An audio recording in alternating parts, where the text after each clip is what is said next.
because I wasn't feeling well, and I trained the 6 or 5 a.m. and I got through it. And like my training test takes me at like 4:30. I was like, I don't know if I'm gonna be able to do this like the rest of the day. And then they all stepped up and was like, I can pick this camp, I can pick that camp. We got it. She came in to work out. She took on the camp, and she was in camp working out, and she did the next camp, and then Alex did the next one, and Lindsay did the next one. Everybody was ready to go, and I was like, oh, I'm so blessed. Because before we didn't have that support. Yeah. Before it was like, hey. Well, screw it, Daniel, just don't puke on the floor. Yeah, don't. You don't understand how like intimidation, like if I was late, there was nothing worse than when I had to call and be like, hey man, I'm late for camp. Like that was the worst feeling ever. I was like, oh my gosh. Oh, we've all been there, brother. Don't do it again. All right, so let's do it. What you got?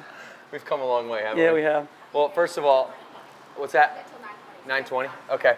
I just wanted to say thank you from the bottom of my heart, like that right there. Tammy, starts with you. You know that, starts and stops with you, but you guys are the gear that turns this whole city and this community. And over the last, really 9 years since we've opened this gym, back when it was a little baby gym on this side of the wall, we've been changing this community just one family at a time. And to see just a snapshot of your membership in here at that camp, and I'll see another one at 9:30, but just seeing the camaraderie and the way that they interact with each other is a direct reflection of you guys and the way you interact with each other and how close you are, and obviously it starts with you on the floor, right?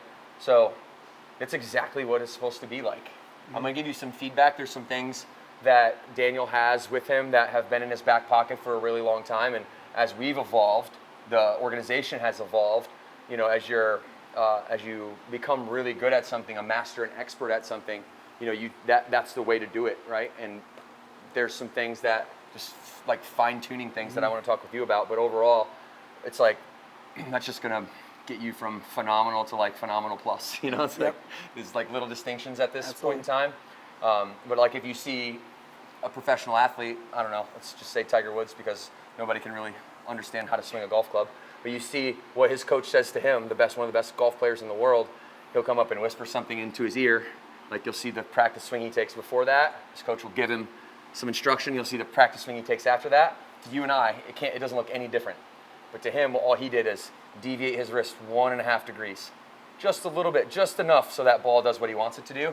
And that's the level that you're at, is like just little tiny deviations that nobody else can really tell. But as I'm taking camp and I'm so intimately familiar with what we do here, I'll give you some feedback. So let's do the feedback loop quickly. But I wanted to say that first. Thank you all. I know who's newest. They kind of onboarded all these at kind of the same time. Okay. Yep. And then Cheryl and Lindsay have been with me for the longest. Is this the biggest the training team's ever been? Yes. Awesome. Yep. Awesome. Yep. This year congratulations, you guys. Yeah, it's been really good, and they're all members. They all come from the floating floor. And how many members do we have now? We're at probably about 575. To get to 575 to 875, it's going to take all of us. Yeah. Right. It's going to take every one of us, no matter whether you're doing 1 camp per week or you're doing 40 camps per week, right? Like that, the time where that one person comes in, they don't know any different. You're their first face that they get to see on the floor, like if that's your camp time. So just always remember the feeling that you all felt when as you get into this and as the newness wears off, and you know this better than anybody, there's those days, right? And you had one yesterday and your team stepped up and had your back, and that's, I know that will continue forward, but that's rare. And I want, coming in, building this new team, it's rare to build a team that has each other's back like that. It takes great leadership, and it also takes great teammates. And so just protect that, like with whatever you have as you guys grow. And I know that you will inevitably grow, especially as the environment kind of feels normal again.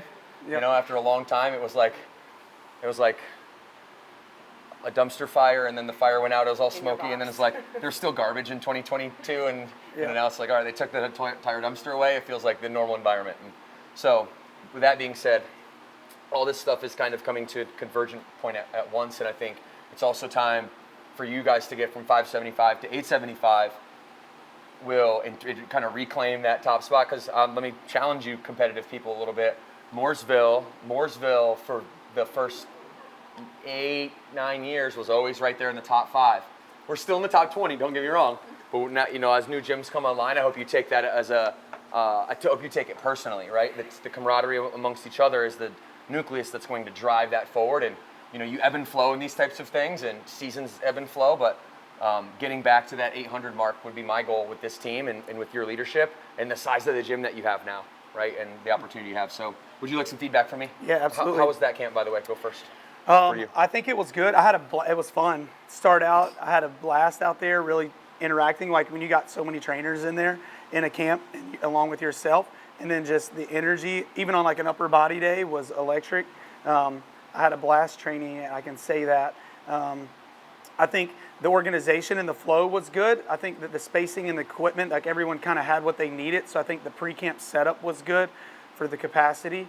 There was a little bit of struggle because there was that dynamic of an alternating rep and into a double rep to really get, I had to correct form on both exercises kind of throughout the gym. So it does put a pause on that really personal training because my thought process is I got to get everyone to do it right first before I can really dive in on people.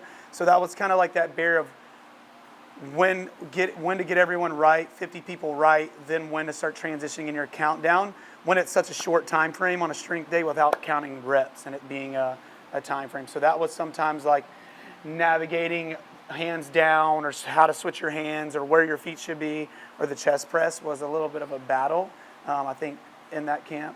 I think the community atmosphere, that was like the high fives and the push on a strength day can suffer, but I felt like that camp, it was really good. And I knew that the camp was going to take a long time, so we got through that warm-up really quickly, and I kind of adjusted and kind of ramped through the demos so I could have some flexibility in the time because the camp is 8 stations is a lot, hitting it twice for 2 rounds. But I think in the second round at certain points, I tried to get people to go up in their weights at certain times, and I was doing it in certain moments, but as I was doing that and as I was pushing you to be able to, the time is just so quick to be able to hit you and to hit someone else along with it that I felt like if I could maybe just been one step ahead, maybe like in the rotation, mid-rotation, getting you there and being in the right spot at the right time at a couple times would have helped. But other than that, I think the workout, I think, was a 10 out of 10 of exertion from people, from my perspective, but that's all. So great, thank you for that. Look how, let me analyze what you just did right there. Look how specific he was, right? He just played back that entire 45-minute tape in his head and just went from start to finish and picked out all the spots that he already knew that he had an area to work on. And this is somebody that's done how many, 10,000 camps almost by now? 20,000. He's got more camps than I do now. 20. Like, it's crazy, right? Like, I stopped at 14,800, and then I've done 200 in the last couple years. Yeah. He's probably, you and Leighton are probably most in the organization, have to be, right? And he's still at this level being able, and obviously you can get more deep in your ability to pick out the distinctions the more you master the craft, right? You have, like, if we go to Alaska, we only know one type of snow in North Carolina, that's snow. If you go to Alaska, they got 38 different types of snow. Oh, don't step in that snow. Don't eat that snow. Ooh, that snow's got ice underneath it. Yeah. Oh, that's the snow that you build an igloo out of, or whatever it is, right? Yeah. So that was what you just did. You're like a professional master trainer at this point. I'm very proud of you. I've trained a lot of trainers. I've evaluated a lot. Very proud of you. Yeah. So let me give you some feedback. Would you like some? Yeah, absolutely. So I have a great perspective on this camp, right? Because I'm outside in, and I get to actually feel what you're saying. Let me go to the whiteboard to give you my feedback because I'd like to do a quick visual with you. Okay. And you guys can learn from this too. It's called the heat map, and I just want to go over it. I know that we've probably seen this before. If we have not, this is definitely something we want to get used to understanding inside and out because this is really, we used to call this the inside out format. Yeah. Okay. And then it was like, okay, what does that mean? We used inside out for a lot of things. So then we brought it back and we said, okay, let's create let's just that trainer. We're like, what we said was, hey, sometimes our trainers, and this is not you, this is just in general, this is why the heat map is here. Sometimes our trainers just run around on the floor like a tornado in a circle. Well, I'm like, all right, it reminded me of like radar, and then it reminded me of like a heat map. So I was like, let's just use the heat map to teach them how not to do that, right? So this is like inside out, we call it heat map. Okay, this is I, this middle circle here is I. That stands for, what does that stand for?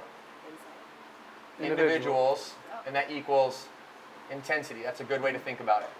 Okay, if I am a trainer and I'm the star, all my people are X's, all my members are X's. I got 3 layers. I got 3 layers to this camp here. If I'm the star, okay, I got my I bubble. That's right here. Okay, and this is that one-on-one inside out. That's where we start. So all this is a bunch of concepts put together, right? The first concept, okay, is your dynamic setup.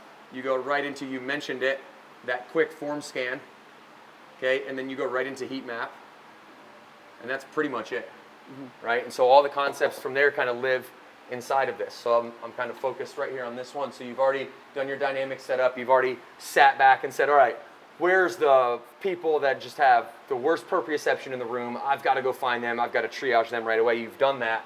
Now you get to normal. You get to normal movement. What is so? This is I. What does this G stand for? Group. And what does groups get? Goals. Daniel, this is where my feedback will live for you. And this big one here is C. Camps equal Qs. Okay. That's a good just analogy. What's that word? What's it called when you use things for letters for to remember things? Yeah. Huh? Acronyms. Yep, acronym. IGC. So individual, group, and camp. Intensity, goals, Qs.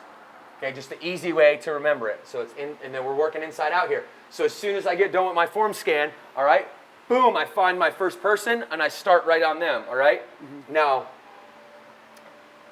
my biggest piece of feedback for you in this is when you were in with somebody, I didn't see you often looking up and addressing groups as a whole. And I thought that was a way that you could scale up your training in this camp because you know everybody's name inside and out. So if I'm with you, just pretend like you're here in the middle and you guys are all on dumbbells, okay? And I'll use the actual name of the exercise or the equipment. So I'm here on Daniel. Does he even see my eyes in this position, right? So my proximity to him is going to train him. I'm like, all right, you got 30 more seconds. Let's get 15 more reps. And I'm like, 30 more seconds to my camp. Everybody at least 5 reps or more, 5 reps or more. And then I'll go, hey, dumbbells, all of you pick up one more weight. Yeah, Susie, Kelly, Jill, yeah, one more weight. One more weight. Yep, there it goes. Nope, the 25. Got it. 10 seconds, everybody. Come on, 5 more reps. Yeah. Okay, and so you're going camp, group, individual. Camp, group, individual. And bouncing between those 3 things.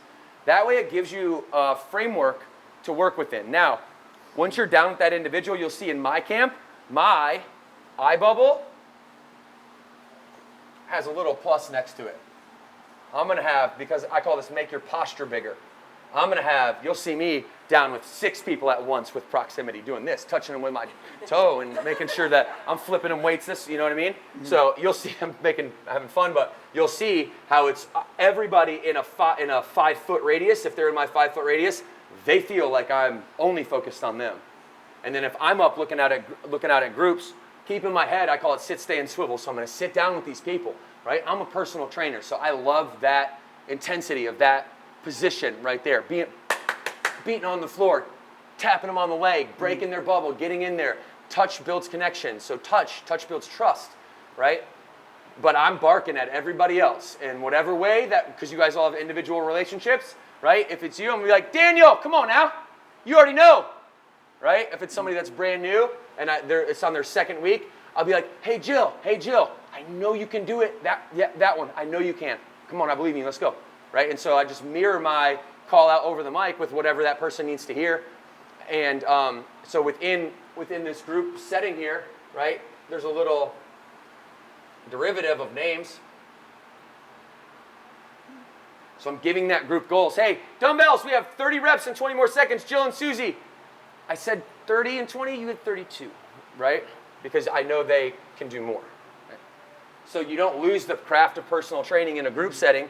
Because isn't that all it is? When you say, hey, DK, pick that weight up from way over here, which you did a couple times, I walk away feeling cared for, feeling seen, feeling appreciated, feeling valued, right? So that call out on the mic, don't think about it as like calling somebody out. That's probably a bad way to put it. It's, how about acknowledgement over the mic? Acknowledge them over the mic. And I thought there was an opportunity for you to do that much more. That would be my biggest piece of feedback for you. Is that fair? Yeah, absolutely.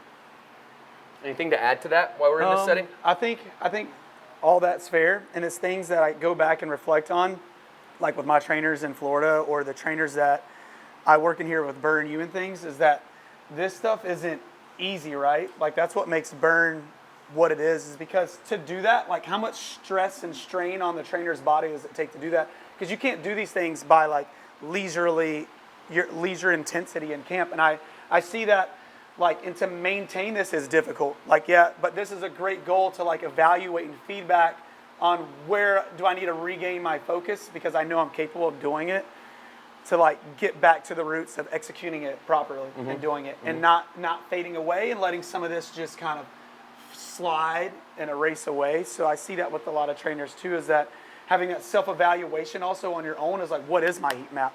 You know, when you don't have someone telling you it in mid-camp, that like on a random day, am I still executing those things when I have it? Because I see a lot of trainers that can do this, but then all of a sudden they cycle backwards and they go into just like controlling the groove. And then they're not doing those things and then to reevaluating to getting back to it. So, and I think that's what separates us and Burn from everyone else. And that's why the product is unmatched, is because people don't put all that into a setting and then, like what you say, every day, every camp, every location with it. So, who's played sports? Fundamentals. How many times have you heard a coach say fundamentals, fundamentals, fundamentals? Okay, the fundamental of being a good basketball player is a jump shot. The best shooter in the world is who? Do you guys know that? He's right from this area. Steph Curry. Steph Curry. If you don't know basketball, he's right from Davidson. He's the best shooter in the world, all-time greatest. Okay. Does he make 100% of his shots? No. So what Daniel's talking about is executing the fundamentals.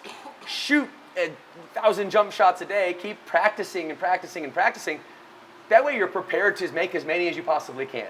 And I think that's a good way to put it. It's not, I'm not expecting us to go out here every single day and make 100% of shots. I think that would be a crappy team to work for. Like, you get pulled out of the game if you miss a shot. It's like, that's not, then you walk around scared all the time, right? And then you walk around not willing to take shots. So for me, right, for me, it's about just the fundamentals, and what you said is like, practice the fundamentals. So what do we call that? Okay, so in sports you have a practice, so you're like, all right, let's call that practice reps. So we're going to do practice reps of the heat map as a team, especially going into in your next you guys have a training meeting cadence. I know it's a new team, so I'm not expecting you to have everything all set up, but do you have a cadence where you guys get to meet on a regular basis? I would suggest at least doing that once a month, and as a training team, going over some practice reps, all right, and really getting everybody sharp on this stuff. And I know, obviously that's up to you to handle all that and the schedules and all that, but I know we do it at our gyms. I can experience share, okay? So we do it at our gyms, both in Salt Lake. We have 6 gyms out there, one in Lake Norman, one in Boca, and one in Texas. And we meet once a month regularly, although we skipped in December for the holidays, but we meet once a month most months to go over practice reps, what went good, what did we like about the protocol, what didn't we like about the protocol. Let's give some feedback back up the line to headquarters, right? Okay, that's number one. Number two is how do we all get better, right? Like, because there's going to be, like, you're going to have the best trainer in the group, and you're going to have the trainer that has the most opportunity in the group, always. That's how every team is. And it's not like, I hate this saying, you're only as strong as your weakest link. That's a dumb saying. You're only as strong as your ability to make the person who has the most opportunity to be strong, stronger.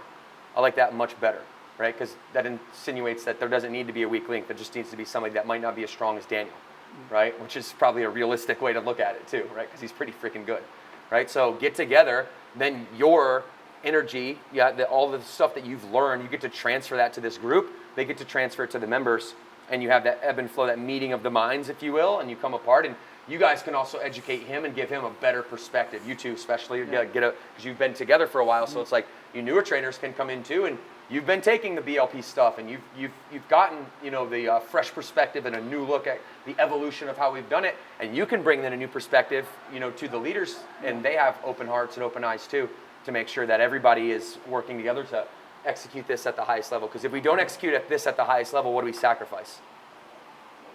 Our experience, everything on the floor, right? Our whole business, everything we're doing here. Everything. All of it. It all breaks down. And to me, the most important thing out of all that stuff is the confidence that we could possibly leave on the table, because we didn't execute at the highest level we could possibly execute. It's like if you're a sports fan, I always do sports analogies. I'm sorry, that's all I know. But if you've gone to the Knights game, or you've gone to a Hornets game or a Panthers game, and you pay for a ticket, like, you want to see value, you want to see a show. If it's a terrible game, you're like, I'm not going back there. That was a terrible game, right? Or that place was dead. There was no energy in there. I'm not going back there. Like, put on a show, right? And that's something that we can all hold ourselves, hold ourselves to in terms of a standard. Absolutely. Yep. And we start to have meetings of the minds and start to give each other fresh perspective, and really, it's really conspiring with one another to make everyone else sharper. And I think the membership will benefit from that. I think the team will benefit from that, and ultimately, you'll get those people that wouldn't have come in otherwise, because that will create such a cohesive frequency here. You'll bring people in that that would have never came in. So I've just seen it. I don't know how to explain that, but I've just seen it. So absolutely, I've seen it too. In Carrollwood alone, just like figuring out like you said, like it sticks with me. You're like the hardest gyms are the most successful gyms when it comes to it. Hardest gym can mean a lot of different things by hard. Hard doesn't mean like everyone's maxing out the most maximum weight on for one rep every time, but it's like all these things together what creates the hardest gym. Because like you said, like making you work harder. Maybe you're not doing a certain amount of weight, but me yelling out your name and going over there is making you work harder or making you mentally feel like you got more out of the camp. That's going to increase the membership base of what you're doing. And that's what like trying to get people to really understand that's a reflection of it. Obviously, there's a lot of things that go into it on the back end of the business that add value, but that comes down to the point of it is like when you're in that workout, the workout's going to be hard just doing the workout, right? Like just going through the set, it's going to be difficult. That's what everyone else does. But then when you come down and you incorporate this into it, that's what sets the difference. Like you guys have been to other gyms, other burns, and like when you go to the other burn, do you compare to here? And you see gaps maybe, or you see things, and maybe things that you like also, that you're like, hey, I can bring value here because it's a lot of value in seeing other trainers and doing other things like that. But how you felt when you went there versus like what the person did when they walked in the gym, or how the trainer interacted with me, or how many people were wearing their burn shirts and their stuff and their gear versus like what you're accustomed to here, and like realizing like, hey, that's the standard that we got to continue to uphold, and that's why it's important. What makes the difference? I got one last suggestion, then we got to move on, would be, and this is just some new mentality that we've taken on at HQ, is, we've grown and evolved as a business very fast, and we've tended to bring people on board that I would say aren't willing to take it personal, right? And I think that's a good way to put it. And if everyone in this room is willing to take it personal, you have to protect that, and you can't let people in unless everybody is a unanimous hell yeah. Everybody. Yeah. If you're not a hell yes, that's our person, then it's a hell no, right? And there's no in between. And that's counterintuitive for most people when I say that, because I'm like the first person to believe and encourage other people, right? But I will believe and encourage you once unconditionally, right? But to get a job somewhere, right? And to become a part of a team, there needs to be a higher barrier of entry than just my relentless, unconditional encouragement and belief in you. You've got to earn that as well, right? Because this is a privilege to be on top of the team, on the team. It's not a privilege to get encouragement, right? Like, you just deserve that, and it's a freaking shame that most people don't give it away, even though a high five is free, right? But the difference is you're getting on a payroll, you're getting on a team. There are tryouts to teams, right? And you got to bring somebody on who is going to add value and elevate the standard, right? But also, the kind of the no asshole rule, where like, I don't care how talented they are, they've got to and share your core values first as a human being and as a person, because the camaraderie of the team is much more important, and trust of the team is much more important than talent. Trust is always wins over talent every day. Okay, absolutely. We got to get going though. All right, absolutely. What are you gonna do next time? I am going to work on my heat map when I get in with individuals, making my presence larger throughout the gym from a micro to a macro, and then also utilizing the names more throughout the gym and across the floor versus just inside my individual bubble, because I know them, and it just takes that extra consciousness of like delivering it to everyone through a full 45 minutes, I would say. It's great. Good job. 2 claps, 1, 2, 1, 2.